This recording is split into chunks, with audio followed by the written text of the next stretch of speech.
I am sending money order for $45.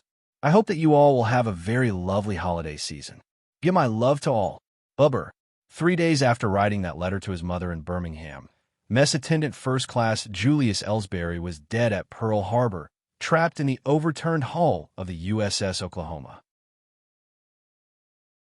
When the Japanese torpedoes slammed into the Oklahoma just before 8 a.m. on December 7, 1941, the battleship rolled so fast that hundreds of men never made it out. Among them was a 20-year-old black sailor from Birmingham, Alabama, who had enlisted as a mess attendant because that was as far as the Jim Crow Navy would let him go. In Black Birmingham, they put his photograph up in barbershops, churches, and corner stores, calling him the Crispus Attucks of World War II, the first black Alabamian to die in the war, and one of the first Americans killed in the Pacific.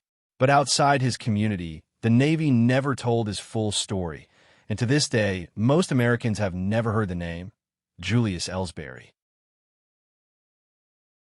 Julius Ellsberry was born in Montgomery, Alabama, on August 22, 1921, and grew up in Birmingham after his parents moved the family there.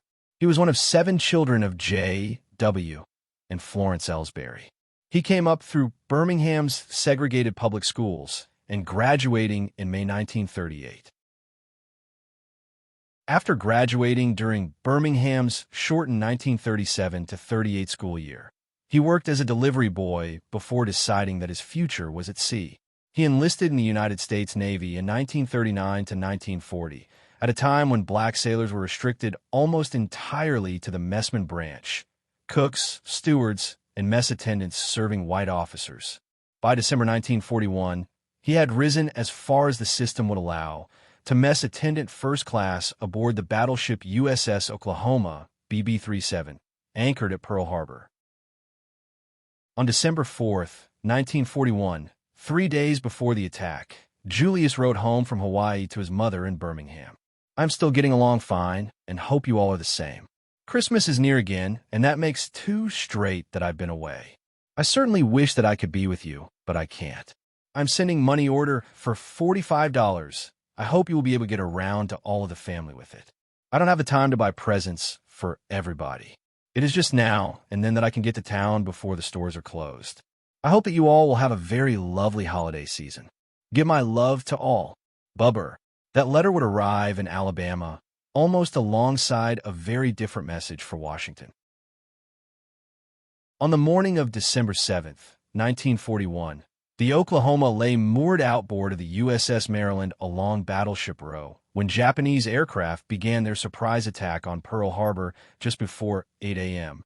Julius was most likely at his battle station as a mess attendant when the attack came. Like many messmen, he would have set aside cooking gear and taken up damage control or ammunition handling duties under fire. Within minutes, multiple torpedoes struck the Oklahoma's port side, and she capsized quickly, trapping hundreds of sailors inside. 4 days after the attack, rescue crews cut into the overturned Oklahoma, pulling out survivors and bodies, but for Julius and 413 of his shipmates, there was no way out. The Navy listed him as lost in action in the performance of his duty and in the service of his country, and Rear Admiral C. W. Nimitz of the Bureau of Navigation sent a telegram to J.W. and Florence Ellsberry offering sincerest sympathy and instructing them not to divulge a ship or station for fear of aiding the enemy. In Birmingham, the news spread through the black community faster than the official notices could catch up. The black newspaper, the Birmingham World, declared that 21-year-old mess attendant first class Julius Ellsberry had become to Birmingham what Crispus Attucks was to the nation.